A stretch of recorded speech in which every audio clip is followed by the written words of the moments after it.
I was in St. Louis for the Elimination Chamber in 2010, where you beat The Undertaker for the world title. Yes. Well, I've never got anything from this, but Undertaker coming out, as you might remember, he basically Absolutely got caught on fire, Yep. and he didn't look very pleased. And I just kind of want you to talk about maybe what happened, or he was, yeah, absolutely. My new book, The Best in the World at What I Have No Idea, comes out on October 13th, and I write very, very intricately the story of what happened with Taker. But basically, the pyro guy screwed up and let the pyro off not just once, not just twice, but 3 times in his path to where he literally got burned. That was no joke. He was out for about 2 months after that match with 3rd-degree burns, 2nd-degree burns.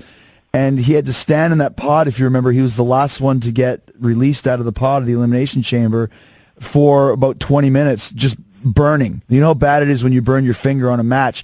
He was burned all over his body to the point where he wears the singlet. When you pulled the singlet away, it was, let's say, white, and underneath was red. You could see the line where he was burned. His coat, the Undertaker long leather coat, was shriveled up and burned like a piece of wax paper that you would hold over a fire. The only things that really saved him was that coat, the fact that his hair was always wet, and the fact that he wears that big brimmed hat. Those 3 things are what saved him from being horribly, horribly burned.